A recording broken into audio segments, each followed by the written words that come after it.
एक बार भगवान शिव ने माता पार्वती को उनके पूर्व जन्म का स्मरण कराने के उद्देश्य से इस व्रत के महात्म्य की कथा कही।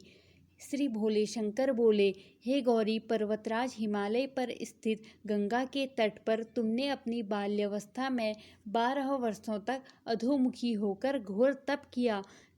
इतनी अवधि तुमने अन्न न खाकर पेड़ों के सूखे पत्ते चबाकर व्यतीत किया। माघ की विकराल शीतलता में तुमने निरंतर जल में प्रवेश करके तप किया। वैशाख की जला देने वाली गर्मी में तुमने पंचाग्नि से शरीर को तपाया। श्रावण की मूसलाधार वर्षा में खुले आसमान के नीचे बिना अन्न जल ग्रहण किए समय व्यतीत किया। तुम्हारे पिता तुम्हारी कष्ट साध्य तपस्या को देखकर बड़े दुखी होते थे। उन्हें बड़ा कलेश होता था। तब एक दिन तुम्हारी तपस्या तथा पिता के कलेश को देखकर नारद जी तुम्हारे घर पधारे। तुम्हारे पिता ने हृदय से अतिथि सत्कार करके उनसे आने का कारण पूछा। नारद जी ने कहा, गिरिराज, मैं भगवान विष्णु के भेजने पर यहाँ उपस्थित हुआ हूँ।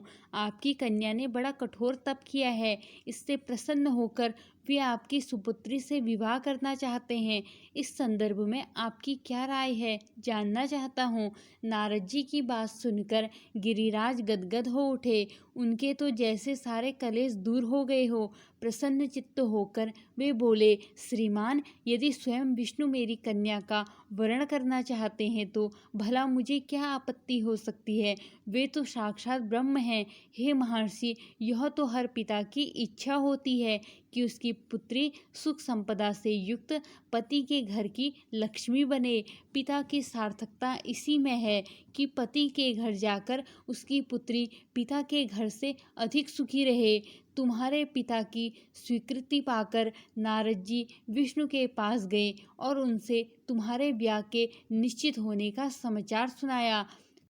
मगर इस विवाह संबंध की बात जब तुम्हारे कान में पड़ी तो तुम्हारे दुख का ठिकाना न रहा। तुम्हारी एक सखी ने तुम्हारी इस मानसिक दशा को समझ लिया और उसने तुमसे उस विषिक्तता का कारण जानना चाहा।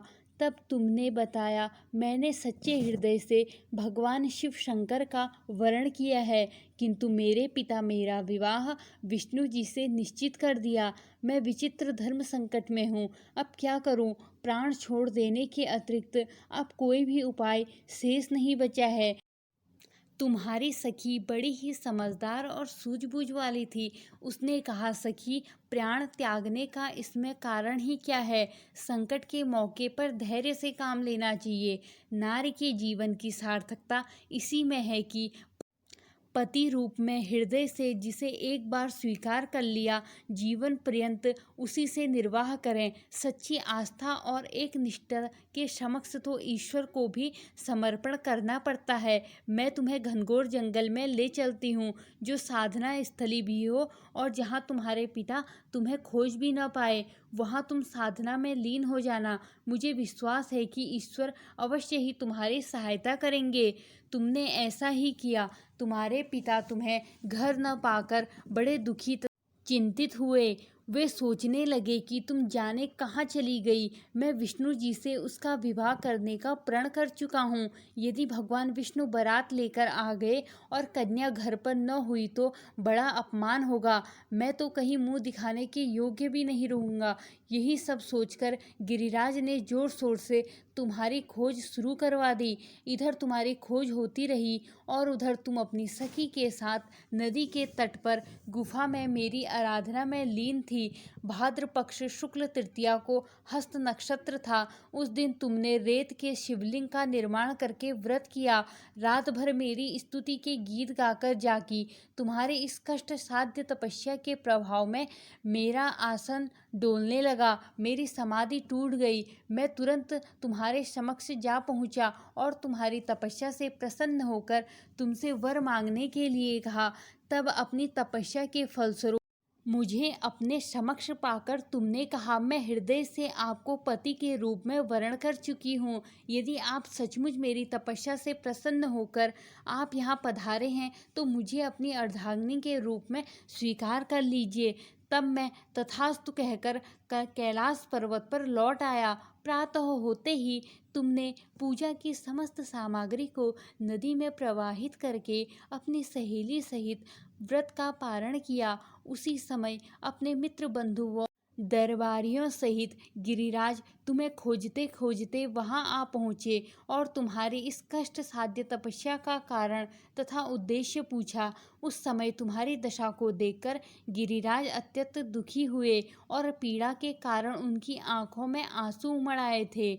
तुमने उनके आंसू पोंछते हुए विनम्र स्वर में कहा, पिताजी, मैंने अपने जीवन का अधिकांश समय कठोर तपस्या में बिताया है। मेरी इस तपस्या का उद्देश्य केवल यही था कि मैं महादेव को पति के रूप में पाना चाहती थी। अब मैं अपनी तपस्या की कसौटी पर खरी उतर चुकी हूँ। आप क्योंकि विष्णु जी से मेरा विवाह करने का निर्णय ले चुके थे, इसलिए मैं अपने आराध्य की खोज में घर छोड़कर चली आई। अब मैं आपके साथ इसी शर्त पर घर जाऊंगी कि आप मेरा विवाह विष्णु से न करके महादेव से करेंगे। गिरिराज मान गए और तुम्हें घर ले गए।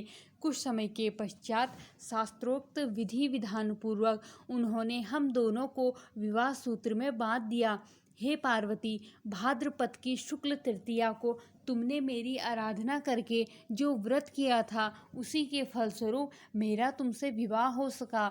इसका महत्व यह है कि इस व्रत को करने वाली कुंवारी को मनोवांछित फल देता हूँ। इसलिए सौभाग्य की इच्छा रखने वाली प्रत्येक युवती को यह व्रत पूरी एक निष्ठा तथा आस्था से करना चाहिए। धन्यवाद। अगर आपको यह कथा अच्छी लगे तो कृपया कमेंट के माध्यम से ज़रूर बताएं। धन्यवाद।